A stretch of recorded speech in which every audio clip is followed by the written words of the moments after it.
कार्यक्रम युवा प्रतिभा में आप सभी प्यारे दोस्तों का मैं चंद्र ऋषि ठाकुर स्वागत करती हूँ। दोस्तों, हर बार हम आपके सामने बस्तर संभाग से कुछ ऐसी प्रतिभाएं लेकर आते हैं जो आपको आगे बढ़ने के लिए प्रेरित करते हैं और अपनी यात्रा से आपको सीख भी देते हैं। तो ऐसी ही एक युवा प्रतिभा आज हमारे स्टूडियो में मौजूद है। तो देरी ना करते हुए चलिए हम आप सभी का उनसे परिचय करवाते हैं। आप हैं युवा अभिनेत्री पायल उर्फ नेहा पानीग्राही। आपने हिंदी फिल्म सूर्यवंशी सहित दक्षिण की कई फिल्मों में अपनी अभिनय की प्रतिभा को दिखाया है। आप बहुत ज़्यादा नाम कमा चुकी हैं और उनके बारे में क्यों ना हम उन्हीं के मुंह से ही सुने। तो नेहा, सबसे पहले आपका स्वागत करना चाहूँगी मैं अपने स्टूडियो में। मैं आकाशवाणी का बहुत बहुत शुक्रिया अदा करती हूँ कि आपने मुझे बुलाया। मेरा नाम तो यहाँ पर पायल पानीग्राही है, लेकिन स्क्रीन में मेरा नाम नेहा पानीग्राही है। जी जी। मैं यहीं बस्तर छत्तीसगढ़ से हूँ, खासकर जगदलपुर से। और मैं अभी एज अ तेलुगु इंडस्ट्री में एक्ट्रेस हूँ। साउथ इंडस्ट्री में भी काम कर रही हूँ। और अभी जो नई मूवी आई है सूर्यवंशी, उसमें मैंने एक कैरेक्टर प्ले किया है जो बहुत हिट हो गई है और इस वजह से मुझे मौका मिला यहाँ पे आने का। सूर्यवंशी में जो आपका कैरेक्टर है, उस कैरेक्टर का नाम क्या है? जर्नलिस्ट का एक कैरेक्टर निभा रही हूँ मैं। जी जी, एक जर्नलिस्ट का आप कैरेक्टर उसमें निभा रही हैं। आपने बताया कि आप साउथ मूवीज़ में एज एक्ट्रेस काम कर रही हैं। तो साउथ मूवीज़ में आपको भाषा की परेशानी नहीं होती क्योंकि आपकी मातृभाषा हिंदी है? भाषा की परेशानी होती है, लेकिन बट वहाँ पर आपको जो असिस्टेंट डायरेक्टर्स होते हैं वो वर्कशॉप देते हैं और आपकी लिपसिंग पे इम्पोर्टेंट काम की जाती है। वो टेक्निक होती है एक एक्टिंग की। तो इसलिए थोड़ी भाषा की तो थोड़ी प्रॉब्लम होती है, बट वो मैनेज कर लेते हैं हम। और रिकॉर्डिंग किसी और से होती है।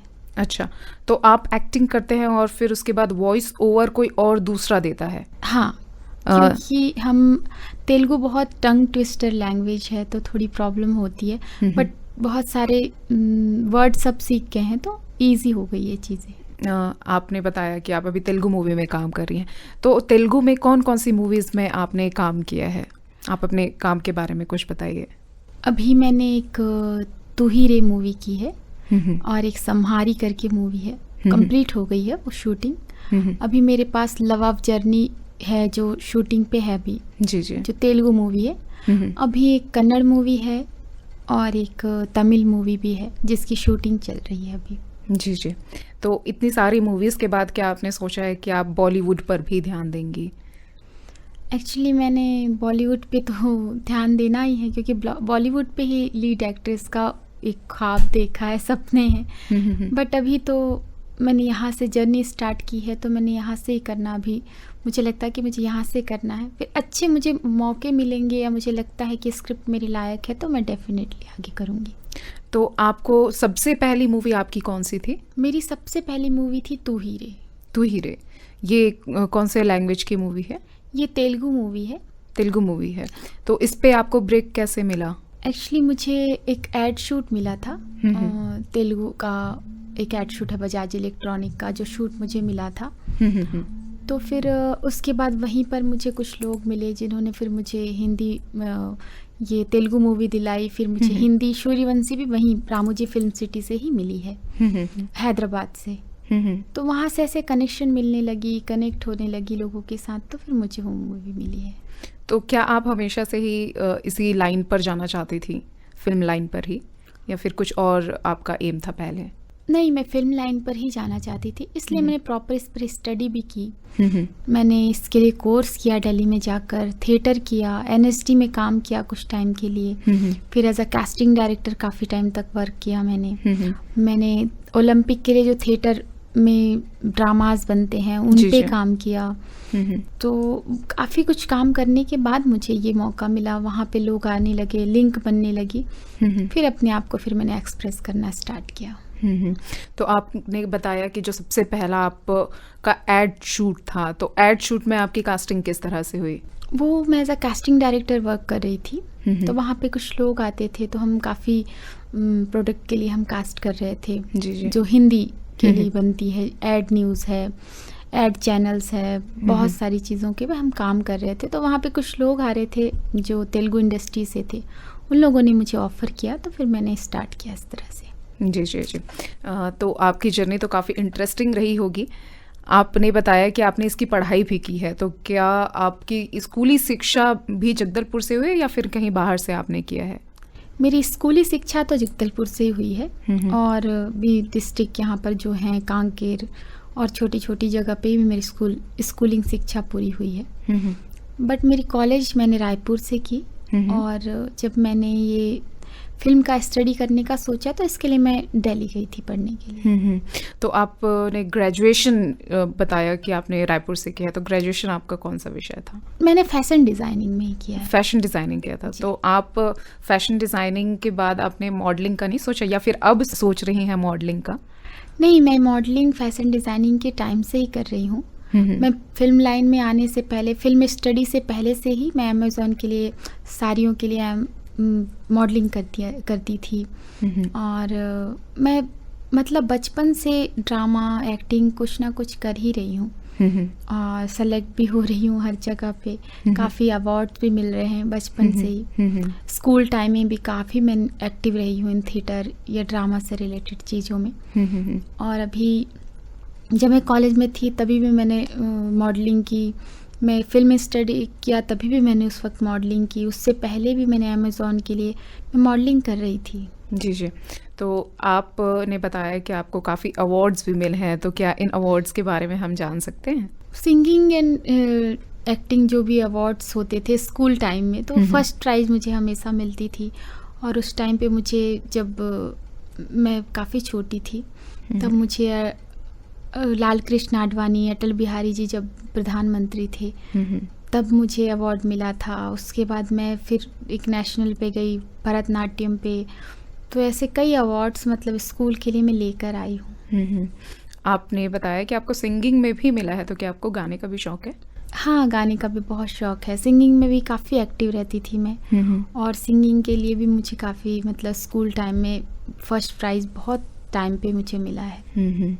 तो क्या हम आपकी कोई गायकी सुन सकते हैं यहाँ पे हमारे श्रोताओं के लिए? आपके सजन सावन में आग लगे जी बदन में, घटा बरसेगी मिलन तरसेगी, मगर मिल न सकेंगे दो मन एक ही आंगन में। आपके सजन सावन में आग लगे जी बदन में।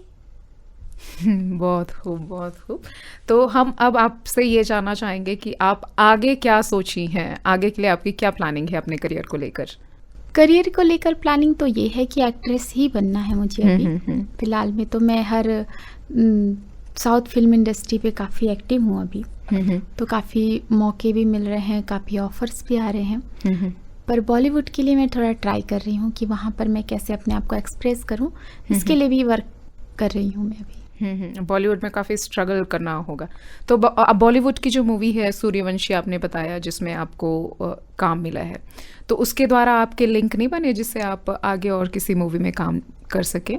नहीं, लिंक तो है काफ़ी, बट पर्टिकुलर मुंबई में जाके मैं रह नहीं पाई हूँ, क्योंकि मैंने अपनी करियर की स्टार्टिंग हैदराबाद से की, साउथ इंडस्ट्री से की है। तो मुझे उसके लिए कुछ टाइम जाके मुंबई रहना पड़ेगा, और वहाँ पे थोड़ी सी जाके ऑडिशंस देनी पड़ेगी। तो उसके लिए मैंने अभी सोचा नहीं है, क्योंकि मैं काफ़ी बिजी हो गई हूँ अभी साउथ इंडस्ट्री में। जी जी जी जी। तो हम उम्मीद करते हैं कि आगे साउथ इंडस्ट्री में आपका खूब बड़ा सा नाम हो, और आपके साथ साथ हमारे बस्तर का भी नाम रोशन हो।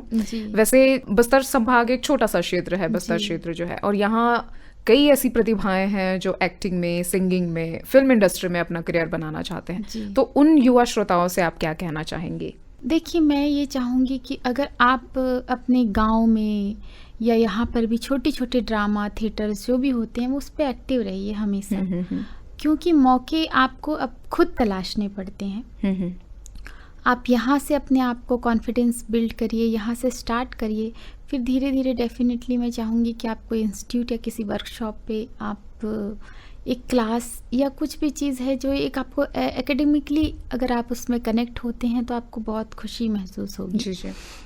और फिर उसके बाद आप थिएटर ज्वाइन करिए, स्पेशली थिएटर दिल्ली में जाकर तो ज्वाइन करिए, कुछ टाइम दिल्ली में रहिए आप, और उसके बाद ऑडिशंस जितने भी होते हैं, आप सेलेक्ट होते हैं नहीं होते हैं वो अनदर थिंग है, बट आप जहाँ पे भी ऑडिशन हो रहा है आप जाकर ऑडिशन देंगे तो आपकी हेजिटेशन ख़त्म होगी। उसके बाद आपको कैमरे में कैसे फेस करना है वो सारी चीज़ें अपने आप डेवलप होने लगेगी। उसके लिए कोई क्लास, किसी पैसे की ज़रूरत नहीं पड़ेगी। जी जी, आपने बात की ऑडिशंस की, तो छत्तीसगढ़ तो एक छोटा सा राज्य है और उसमें बस्तर संभाग उससे भी छोटा है, तो इधर हमें वैसी अपॉर्चुनिटी नहीं मिल पाती ऑडिशंस वगैरह की। तो बस्तर के जो युवा हैं जो इस क्षेत्र में अपना करियर बनाना चाहते हैं वो ऑडिशंस कहाँ जाके दे सकते हैं? देखिए, आप खुद अपने लिए खुद ऑडिशन दीजिए। अगर आज तो सबके पास स्मार्टफोन है, आप उसमें कैमरा ऑन करके खुद आज हर दिन एक खुद मोनोलॉग तैयार करिए किसी मूवी से, जो पावरफुल कैरेक्टर्स हों या पावरफुल आपको लगता है कि ये डायलॉग्स हम बोल सकते हैं, इस पर थोड़ा काम करके आप खुद ही घर पे ऑडिशन अपने आप को दे सकते हैं। उसको एक वीडियो को आप रिकॉर्ड करके, क्योंकि आजकल तो ऑनलाइन इतनी ऑडिशंस होती हैं, इंस्टा में हर जगह पे कुछ ना कुछ आता रहता है, तो आप उसको फिर सामने वाले को भेज सकते हैं। जी जी जी, तो ऑनलाइन भी ऑडिशंस के ऑप्शंस मौजूद हैं अभी? काफ़ी मौजूद हैं अभी तो। इंस्टा पे बहुत सारी चीज़ें आती रहती हैं, FB पे आती रहती हैं, गूगल में। तो अभी आसान हो गया कि क्या है, सोशल मीडिया इतनी ज़्यादा स्ट्रांग हो गई है कि आपको वहाँ तक जाने की ज़रूरत नहीं है, लोग आप तक पहुँच जाते हैं। जी जी जी, बिल्कुल सही बात कहा आपने। तो जैसा कि आपने बताया कि हमारे जो भी इस क्षेत्र में करियर बनाना चाहते हैं युवा, वो ऑडिशंस ज़रूर दें। हाँ। और ऑडिशंस के लिए आप ऑनलाइन का माध्यम भी अपना सकते हैं, है ना? जाते जाते आप हमारे श्रोताओं से और कुछ कहना चाहेंगी या फिर अपने बारे में कुछ चीज़ बताना चाहेंगी तो ज़रूर बताएं। मैं अपने बारे में ये बताना चाहूँगी कि मुझे इतनी खुशी हो रही है, आज इतना नाम हुआ मेरा और यहाँ पे लोगों ने इतना प्यार दिया मुझे। एक मूवी पे मैंने एक छोटा कैरेक्टर ही रोल किया है फिर भी, तो मुझे इस बात की बहुत खुशी है और सबका मैं बहुत बहुत शुक्रिया अदा करती हूँ, पूरी छत्तीसगढ़ का और अपने बस्तर का भी। और जब मैं एज अ लीड एक्ट्रेस बनूँ, इस सब क्या मुझे सब आशीर्वाद दें और लीड एक्ट्रेस बनूँगी तो आई थिंक मुझे और भी ज़्यादा यहाँ के लोगों को खुशी होगी कि मैंने इनका नाम रोशन किया है। जी जी, ज़रूर ज़रूर। तो नेहा, आप हमारे स्टूडियो में आई, हमसे इतनी सारी बातें की, अपनी जर्नी के बारे में बताया और साथ ही हमारे युवाओं को आपने आगे बढ़ने के लिए प्रेरित किया, इस क्षेत्र में करियर बनाने के क्या रास्ते हैं इसके बारे में भी बताया। तो इन सारी चीज़ों के लिए हम आपका धन्यवाद करना चाहेंगे। मैं भी आप सबका बहुत बहुत धन्यवाद करती हूँ, स्पेशली आकाशवाणी का। ये मेरे सारे बचपन के ख्वाब हैं जो पूरे हो रहे हैं। और इसी तरह आपके ख्वाब आगे पूरे ही होते जाए, यही हमारी शुभकामनाएं हैं। धन्यवाद।